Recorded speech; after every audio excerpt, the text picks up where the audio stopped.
Okay. Hmm. Okay, so I went to. Okay, so as the title says, it's a review of both Captain Marvel and DC Superhero Girls, uh, which were both released on International Women's Day. And while not an official holiday, it's an observance that is meant to promote the empowerment of women and the of both women's rights uh, their their achievements overall. Um, while there are still some setbacks, and even people who want to repeal some of those ideas, the struggle still goes on. So, uh, starting off with Captain Marvel.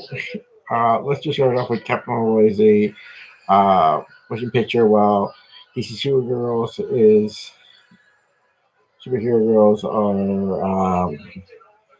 is a anime TV show from Cartoon Network. Both come out and are basically contrast, uh, are very different contrasts. Their audience are different, are mainly different. They tend to aim for the same message, and just compare and contrast. Now we would go back uh, and go back to Wonder Woman about it. You're about 2 years earlier, and how that is sometimes is brought up on on will be brought up during this review.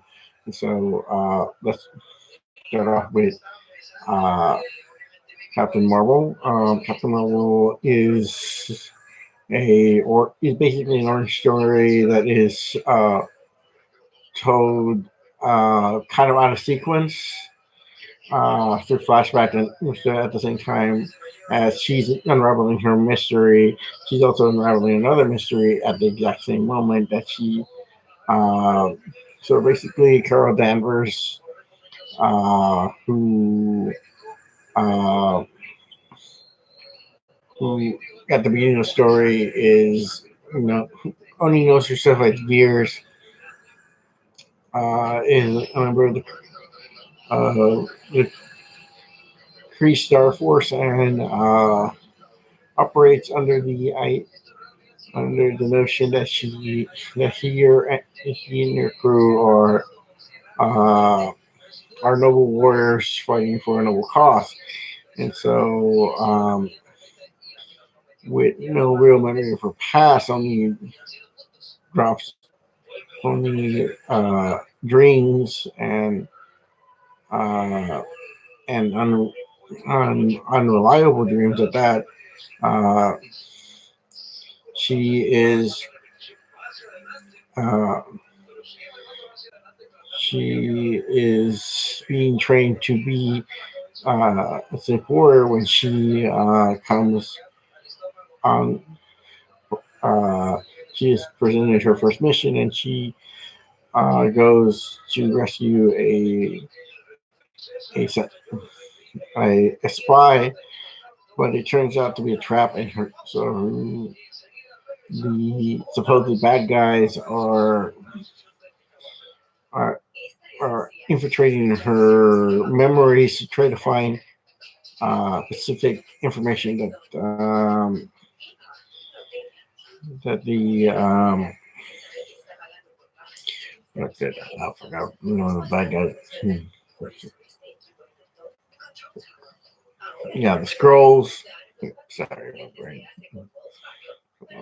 Yeah. Okay, so basically the scrolls are looking for something, and so in the process of her escape, she crashes onto Earth along with a number of scroll warriors. Uh, and so basically she crashes, as the trailer shows, into a blockbuster, and so basically they're in the 90s and uh, runs into Nick Fury, and so in the process of trying to figure out what the girls want, she inadvertently begins to uncover her own past, discover uh, who she is and what is actually going on, and in the process changes uh, her allegiances and begin to discover that the past that the uh, that her past is not what she thinks, and uh, to become her true self, she has to embrace embrace that which makes her human. Um, so the movie's first half is really good because it introduces the character, and there is some strong character interaction. The interaction between uh, Nick, Nick, and Fury and Mark and Carol uh, does work, although uh, if there is if there's like if there are two inert flaws into the storyline, is that um, it tries to account for things, but in the process begins raising some more questions. Inadvertently, there are some interesting twists and reveals, but the overall message gets a little bogged down as the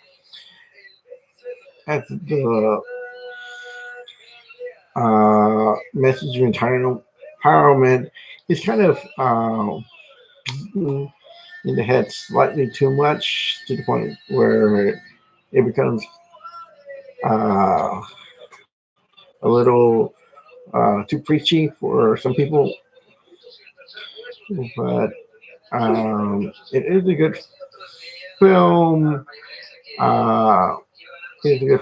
It is a good film. It is enjoyable, but you have to kind of uh, deal with the flaws. I'm going to enter into spoiler territory, but one of the and uh, yeah, these are some spoilers. One is there are at least um, three different references to Stanley. One is in the opening logo where they actually make the Marvel logo into one big tribute to him. Um, his cameo is brief, and because it's set in the 90s, it's a reference back to his first film cameo, which is not in Marvel. This is not in the Marvel movie. If you know what movie this is, then kudos for you. Uh, Stan, uh, before this movie, had only done appearances either on his first on-screen appearance was in the Trial of the Incredible Hulk. Before that, he was simply the narrator for most of Marvel's shows in the early '80s, as he would introduce the characters and in more kind of like uh, true describing the it's, well, it says welcome to believers, which is to be to the for the audience to be engaged and and be engaged in the storyline. Um, and before that, he would just do like interviews and magazines or on TV and stuff and that. And so it wasn't until this particular film um, that he actually made um, his actual debut. The second point and the final reference is towards the end, which also appeared in. It's similar to what you saw in Spider Verse, where there is a reference to him and a quote. Uh, but it but there it is. The other spoiler is that Kree the Krees turn out to be the bad guys and the good guys are the Scrolls. So it raises questions uh, on if they were going to do a Secret Invasion storyline, or if they do a Secret Invasion storyline, is it going to be something different than what the comic books are? Because if you notice that a lot of uh, their storylines either refer to or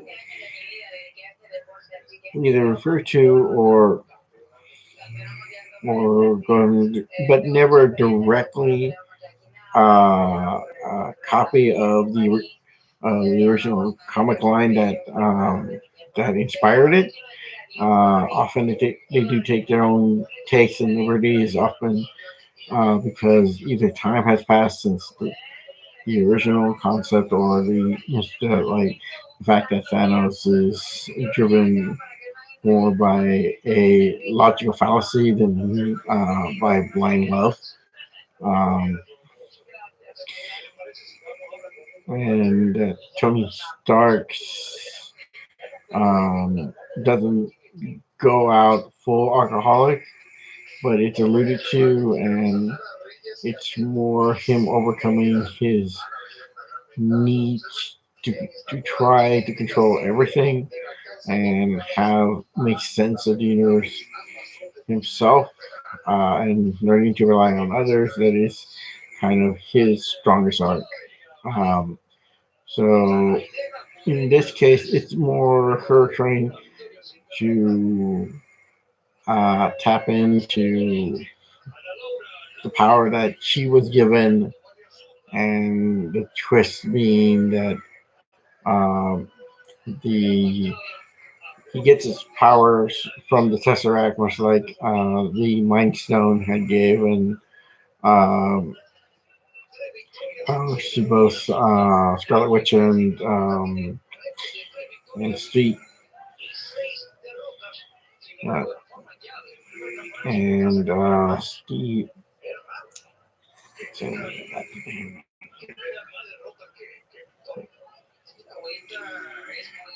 and Quicksilver, and so that linked to they're linked to the Tesseract or the Power Stone. Um, and the fact that the character Marvel is now a female Kree, and played by Annette Bening. And so the film is overall good. Just its flaws become are somewhat apparent. It's somewhat like a lot of stage two films, only better executed. Um, uh, but I think the biggest credit that people make is that uh, Captain Marvel kind of comes off more like an idea than like an ideal than a character, and more like an ideal than a character, and so uh, So there is that. So just although I don't, there was like one guy that says, "Oh, she didn't do any impressive things. Considered the most powerful." She literally held back a bunch of rockets. Yeah, also in spoiler. She did held back a bunch, basically stopped an invasion by herself. She didn't destroy every vehicle, but she left a strong impression, causing the alien force to retreat. So that is Norse nature. And the the other big gripe is the revelation and how um, Nick Fury lost his eye, and I'm in the camp where it's like it, as a revelation, it was kind of badly executed. We kind of expected one thing, and this is like, okay, that seems inconsistent with what we were told in um, Civil War. So it puts that scene in a new light, and that may not be a good thing. But uh, uh, but for the most part, it is a good film. I would recommend it. Is it essential? Not really. Uh, there is an after credit scene that which explains the pager and how she is going to, and shows the moment that she arrives on Earth. So there's that. Um, Plus, there's one more um, extra scene that addresses a plot point, but it's kind of bit throwaway. It's a bit throwaway, but it does answer the question of a particular plot point, and there's just leave it at that because it's kind of like small. It's like it. It's not essential. I don't call it an essential film, but it is a movie that I think if you want uh, to maintain the continuity, to understand the continuity, I think you do need to see it. But it's, uh, but I think you can. I think the next film. I think if they do the next film right, then this could be a take it or leave it um, movie into the Marvel universe. So let's go from that film to DC Superhero, which came out also today, and it can be seen on. It was broadcast on Cartoon Network, but it's also on the app and their website. So if you um, have either the app or the website, you can watch the show there for free, and you can watch the show there. So long as you have a cable or satellite subscription that's connected to it. So it's it's decent. It's a good show. It's made by Lauren Faust, the producer of My Little Pony, the showrunner for My Little Pony, and before that she was uh, a story writer and artist that was working on her husband's shows, uh, um, Buster's Home and Powerpuff Girls. Um, so basically, uh, this is So basically, about I think about 5 years ago, uh, DC was doing were basically putting up a bunch of shorts up for concepts for different shows, and one of the shows was Super Best Friends Forever, which was also done by Lauren Faust, and that concept was uh, extremely popular, but it never got picked up. I don't remember which concept got picked up, but this was the most popular of the concepts that were put up there, uh, and so basically in that iteration, the team was made up of Wonder Girl or Dana Troy, uh, Supergirl, and Batgirl, and they were a trio of superheroes. They basically Dana Troy. Uh, Dana Troy was like the fish out of water, trying to live up to her big sister, uh, Wonder Woman, and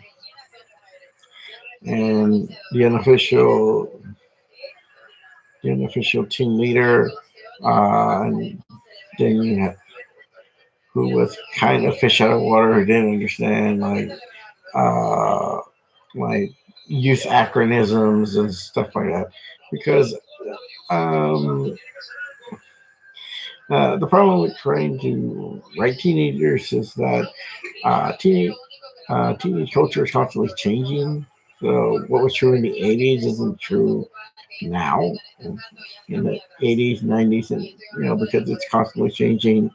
Because teenagers are trying to create their own identity independent of their parents and of the society at large, and so they're trying to make their own identity by uh, copying things that are from the past and things in the present, and trying to uh, form their identity. So by the time we lame adults um, get our hands on their culture, the culture has already changed. So that's the problem with writing teenagers. But the best way to write teenagers is not to try to copy um, not to try to copy their culture, but to copy what it means to be a teenager. Um, and the show kind of finds that fine balance between um, the what it means to be a teenager and the ever changing culture that makes up a teenager. And basically these are um, and so basically Superhero Girls builds on what was in those Super Best Friends shorts. And so instead of Wonder Girl, you have Wonder Woman, and you can definitely tell they took a lot from Gal Gadot's um, role from Wonder Woman, and and basically changed. So basically, they took the elements that we saw in Gal Gadot's performance and built it and put it over the skin of Wonder Girl, and Supergirl is the same throughout, where the two iterations where she is tough to go for school, and so in the original iteration she was um, Supergirl, Superman's cousin, who was being taken care of by his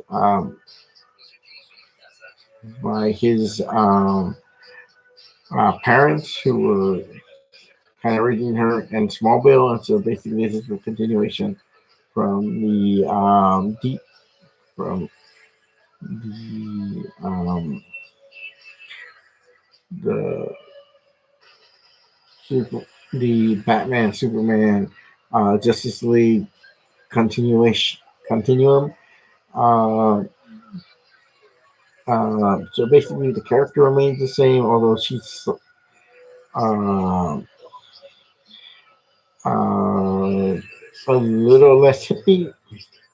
In other words, um, she's more stronger. The original design was uh, kind of like big kids, big size,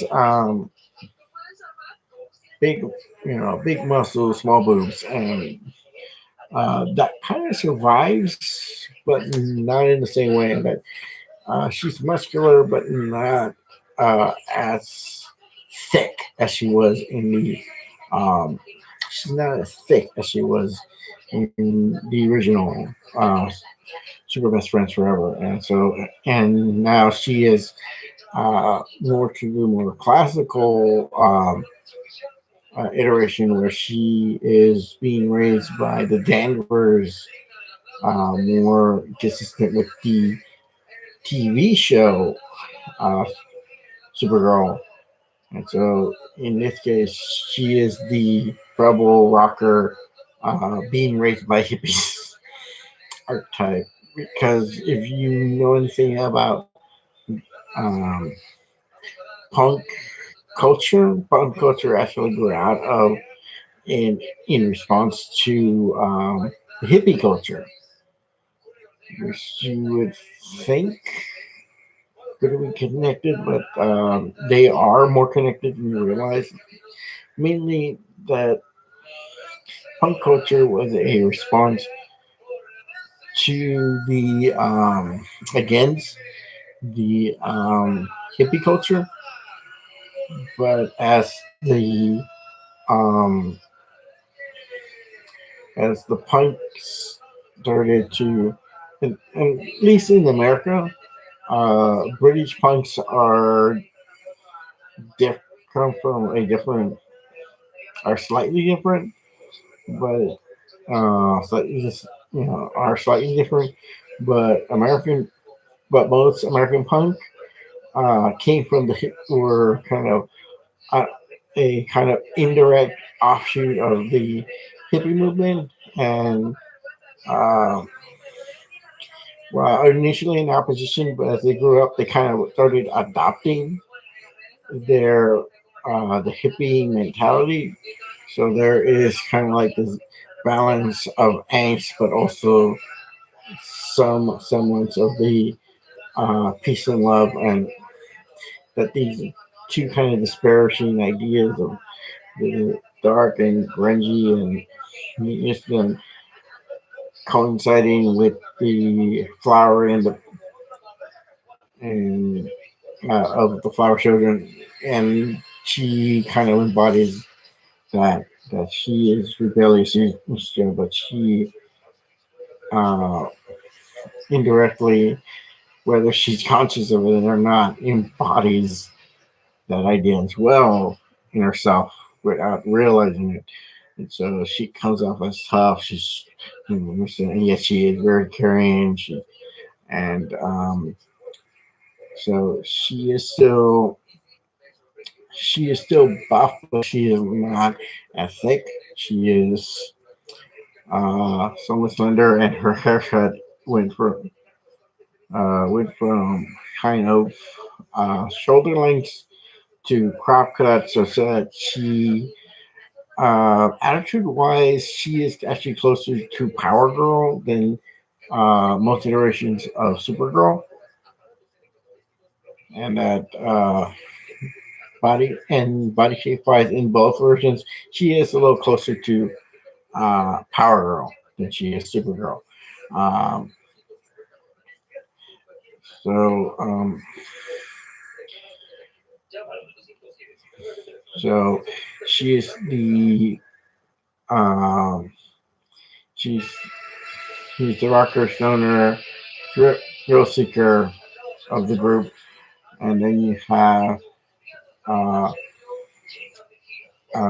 Batgirl, and Batgirl is basically the fangirl of the group, and in both versions, she is the fangirl of the group, and so she obsesses over Batman and Batman type stuff, and she is also the guy who um, so she's like the most wanting to be a hero. And she in both iterations, she both wanting to, she just wants to be a hero. She wants to be accepted. Um, so she builds all this tech, this stuff. She is this. She has a strong analytical mind, but she's also frazzled because she is uh, she is geek nerd fangirl, where she's excited about everything. She doesn't focus on anything. Uh, so and it's overly excited about everything, but also when she arrives, she's like the new girl who doesn't um, who doesn't fit in, but her observations of the people around her, she realizes, oh, these people are super people, and so I have to make put them all together and make this pack. And so she's the one that unifies everyone. Although Wonder Woman is the leader, she is the one that, because of her fangirliness and stuff, she brings the team together. And so that's the original group from Super Best Friends that transferred over into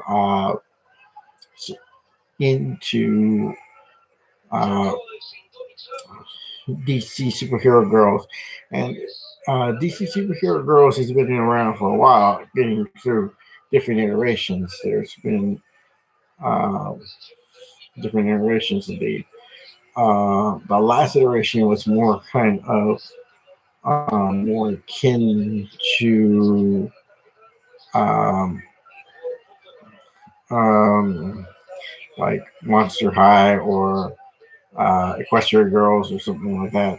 This one is a little uh, closer to the original idea of My Little Pony, but it's a little bit closer to My Little Pony and a little less Equestria Girls. Kind of if Lauren Faust was allowed to lead the direction of the Equestria line rather than her being at odds with it, I think it would have made a better product. But Equestria Girls is kind of its own thing now, and it's kind of finally grown into something that is, uh, well, not a full-fledged series, is um, sure has its own shorts and its own specials. So, but this series is um, I'm not sure. So we got the five, the original three. So uh, the original the original show is more Powerpuff Girls, where three where it's a trio of girls, and so you know so basically Wonder Girl is Blossom. Wonder Girl is Blossom. Uh, Batgirl is Bubbles, and Supergirl is Buttercup. And so that's still true, but now there's more dynamic. So now, uh, so basically, Supergirl is also Twilight Sparkle, and that she is the leader, but she's also someone who is out, who is an outsider brought in uh, with a mission, um, even though she doesn't fully understand what that mission is. Um, she, Supergirl has a bit more, uh, a, a bit more of Rainbow Dash's enthusiasm, where it's like I'm too cool for school type attitude, and and basically, um, that girl has Pinkie Pies, raw energy and self awareness, even though she doesn't break the fourth wall at the same degree. But she has like awareness. She has awareness of genre, so she can. So she is like Leon and Surrogate. Um, the and so now we have three new from the core three, and now we have three new additions to it. And so basically, we have um, yeah, Zatanna. Zatanna is uh, the daughter of Doctor Fate, um, and she can do magic, and she can do magic. She can so basically she can do magic, but while she presents herself as a stage musician, she um, can use she actually can use quote real magic, not just stage magic. So uh, she can manipulate things around her. She can do blasts and projections. She can create convincing illusions and and create matter and and energy and can affect the environment around her. And so uh, she is a combination of rarity and tricksy, and that you have the Trixie's magical flair and sensitive, but you also get the elegance and grace of rarity, um, the elegance and grace of rarity, and the elegance of rarity, and so um, it's a given that she is the most she is the glamour one of the group, even though she is the most fashion conscious. She is a bit of a drama queen, and um, but she's also extremely good. She is good natured, and she is extremely generous with her gifts. So she has those two qualities together. So those make up Zatanna. And then we have our uh, basically our Green Lantern.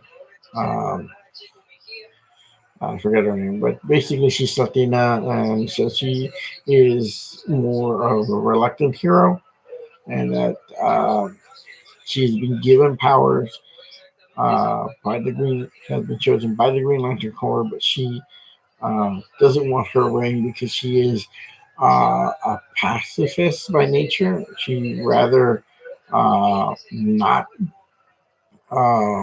use violence to avoid violence as much as possible, but she wants to protect people. She um, is she is activist. She cares about people.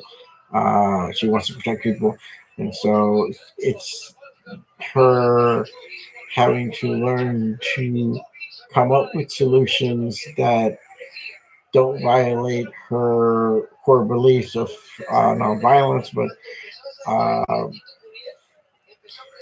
uh, you know, a lot of people tend to confuse pacifism with nonviolence, and basically, pacifism is I survive by avoiding direct conflict.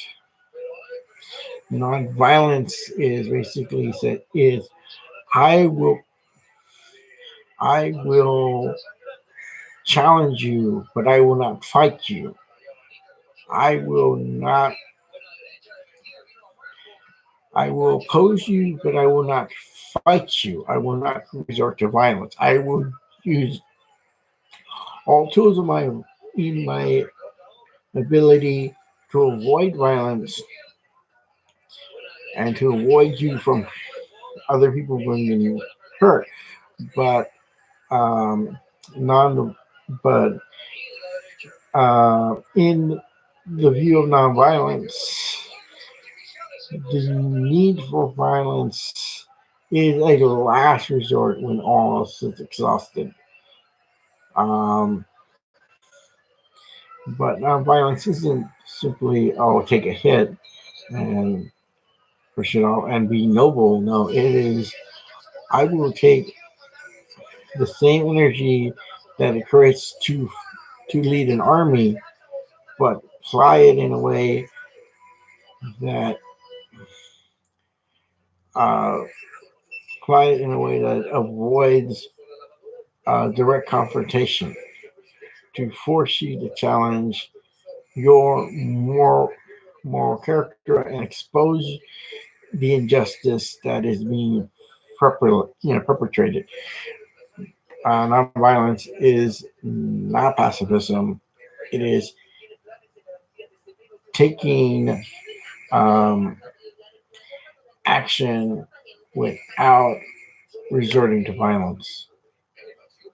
And if you want a good example of this, there's an now there's the movie Selma, but I would recommend that you watch a film called Boycott, which is about the the bus boycott that was Martin Luther King's first um, non organized nonviolent action, and showing it's told in a kind of documentary style where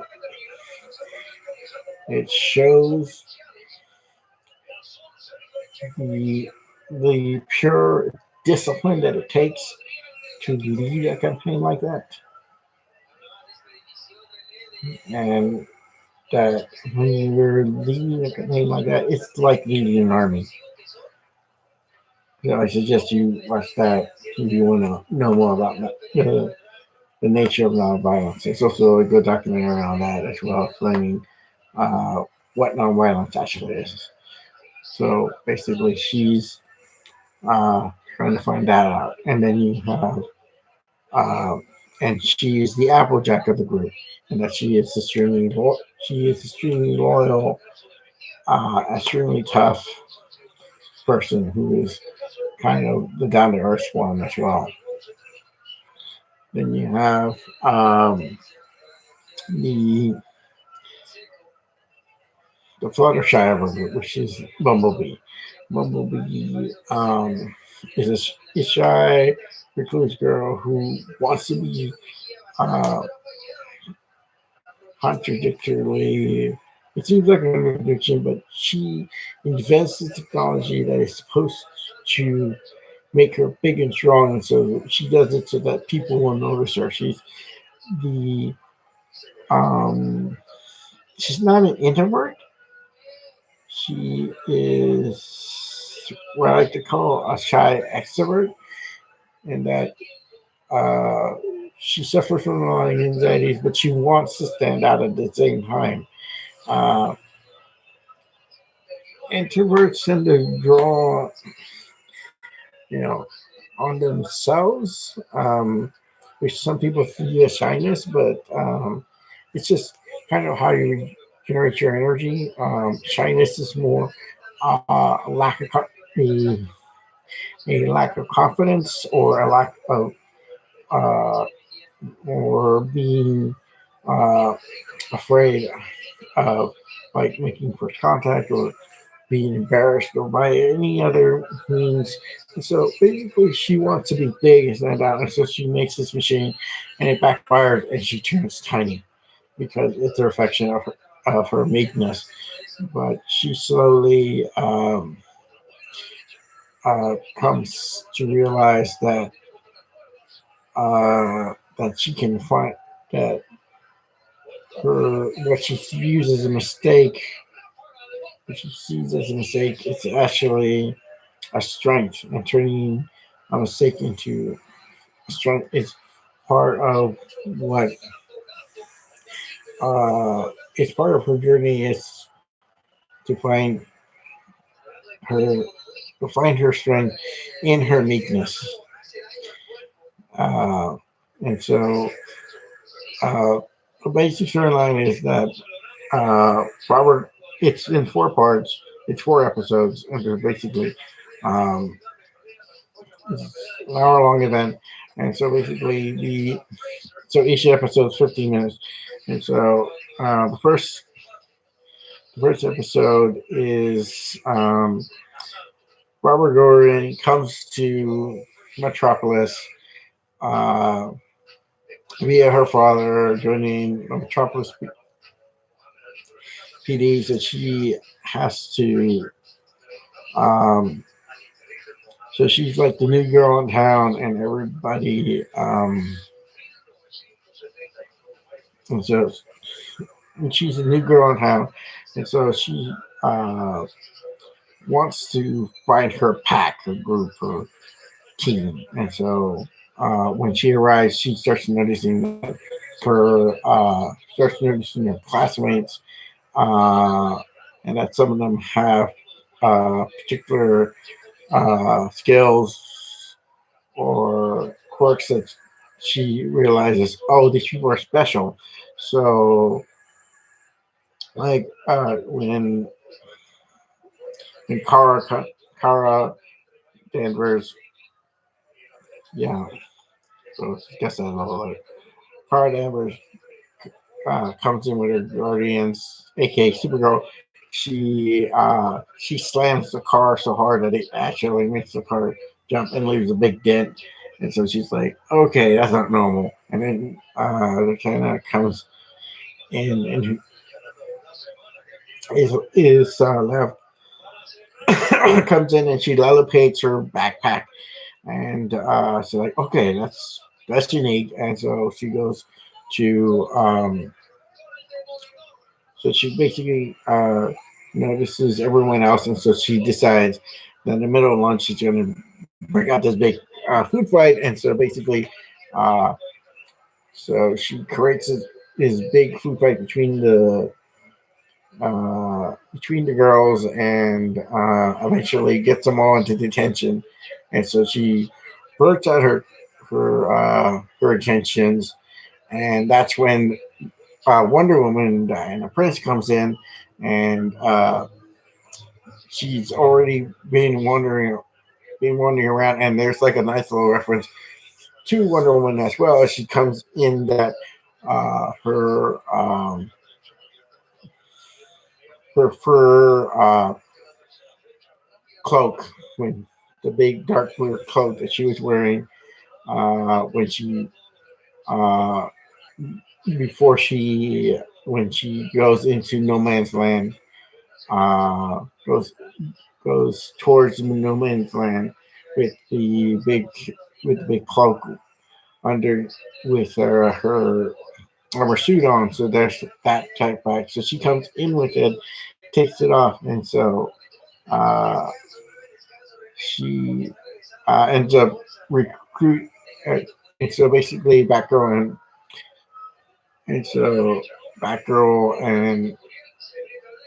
and Wonder Woman ends up convincing the rest of the group to at least try to uh, to make this work, and because Wonder Woman is the only one that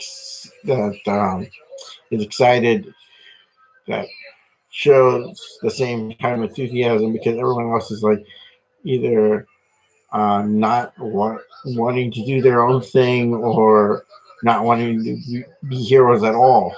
And so, Wonder, and uh, so they agree to do this as well as to get uh, Wonder Woman acclimated to what the world of man, the world of man is.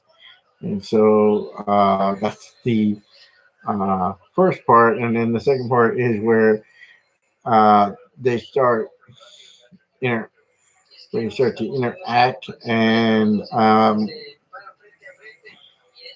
where you start to interact, and so you have segments where they're um,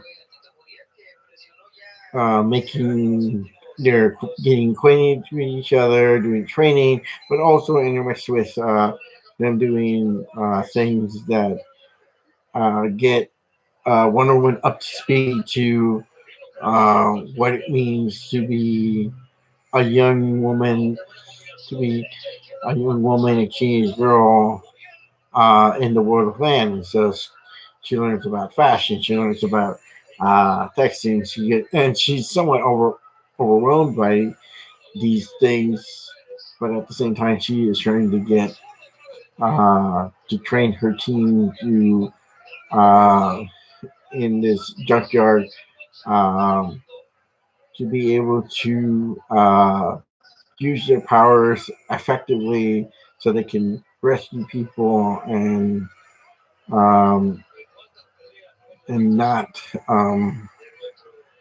cause uh, any additional harm.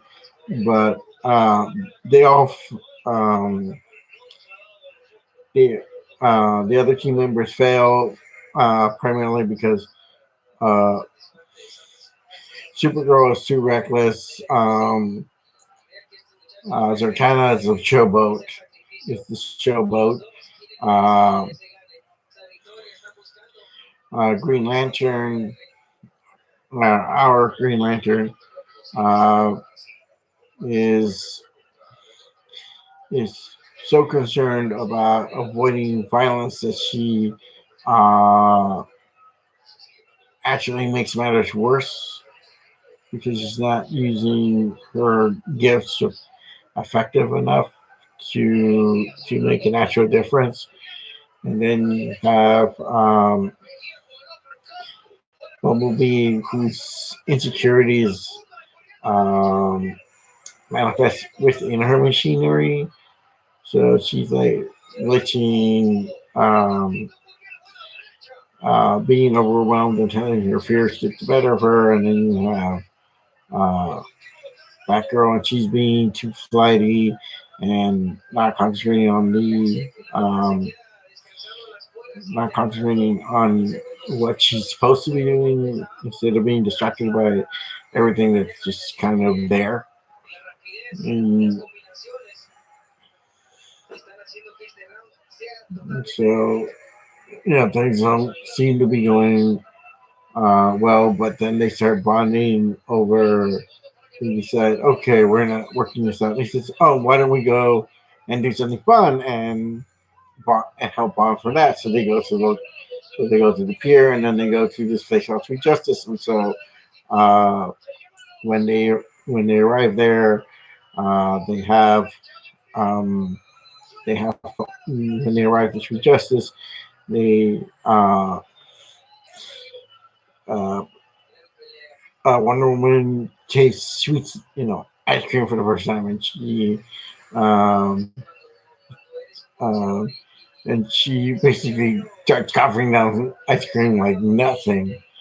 And so then the conflict reveals itself as a bunch of demolition bots have gone out into started to destroy um, at random different locations, and so the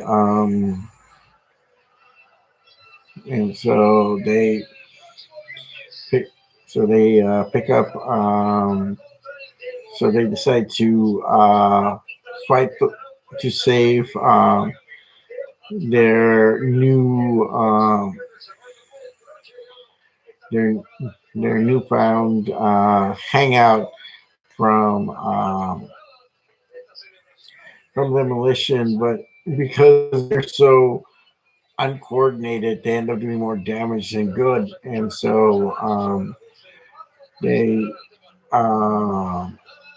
when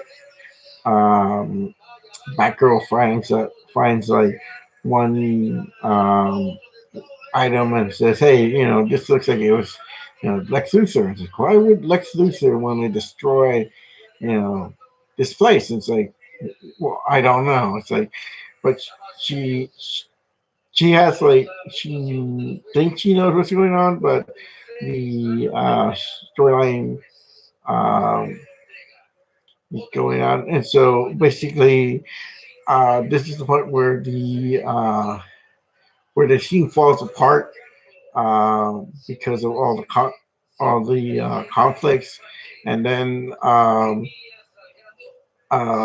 it's revealed that Wonder Woman is not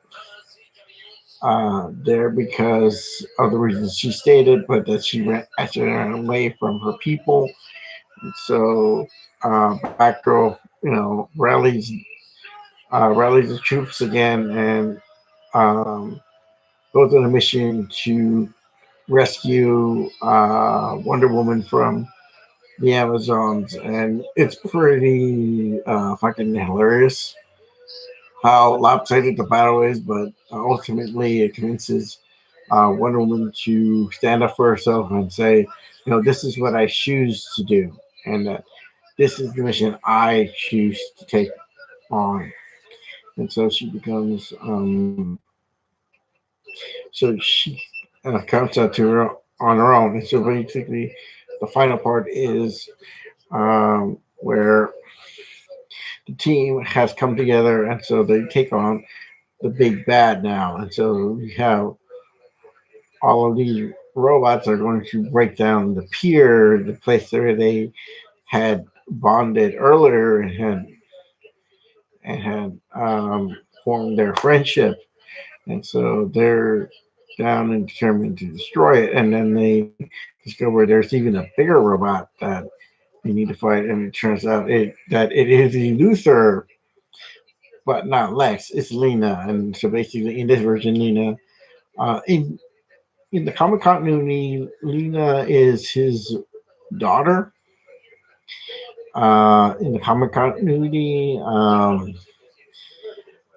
and depending on which continuity it is, but in this case, Lena is his little sister who has decided to take on. Um, who has decided to take over the world by the the world by using um, by converting the company's VR equipment into a sort of metaphor for for both texting and uh, YouTube being like a combination of YouTube, and so demobilizing the teenage population into inaction through that technology, while at the same time uh, destroying all the physical cool stuff and thus making all the basically leaving the teenagers, kind of mindless vegetables, while the kids take control of, the smaller kids take over everything. And when they're told what the evil plan is, it's like, really? That's stupid. And it makes sense because it's a little girl thinking the plan. So the plan is stupid. They call it out for being stupid, which is pretty self-aware. But it's also you know, um, kind of a dig on like older superhero shows that were written for kids, where the villain's motivation is just dumb. And so this is a bit of yeah, it's a tough head edge. A bit of self-aware fun on the behalf of the audience, and so they end up unifying to take down the master threat. I'm not going to tell you how to do it, but basically they take down the master threat, and so they earn their stripes as a team uh, with the town, and so basically now they are officially dubbed the superhero girls. And so, but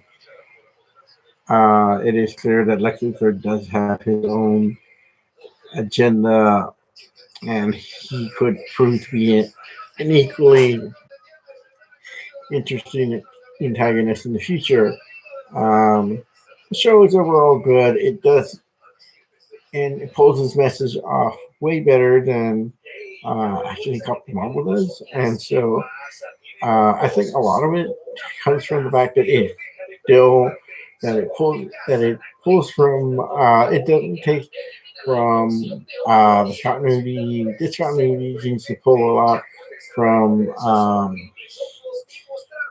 from the WB's Supergirl, which started off on CBS, but it's, you know, from the Arrowverse version of the quote Arrowverse version of Supergirl, the um, and the current Gal Gadot, Wonder Woman,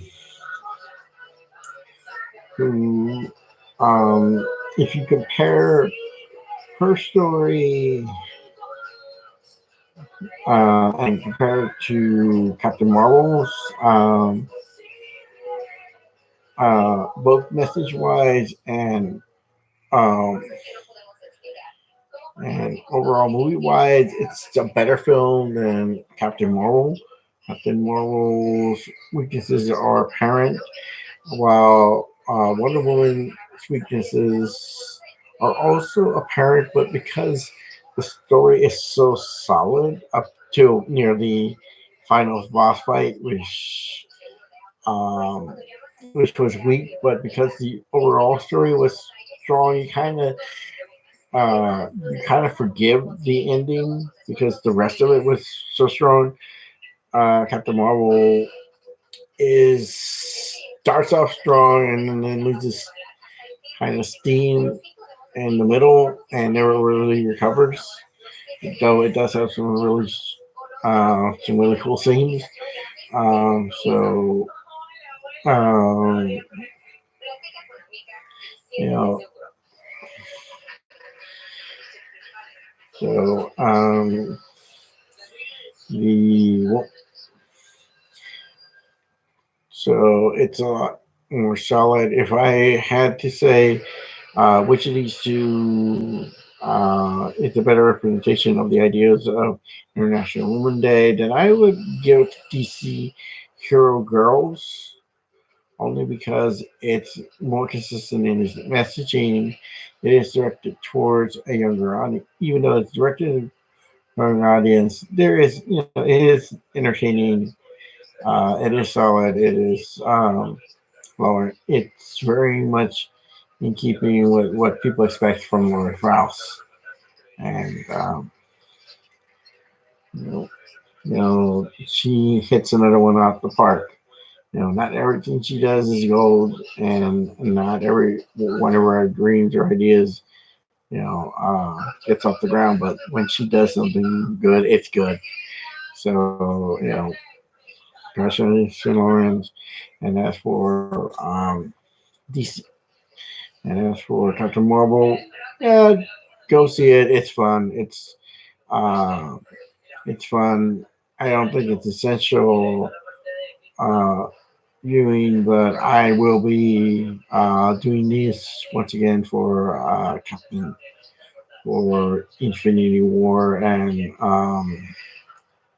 D- and Spider-Man Far From Home. Okay.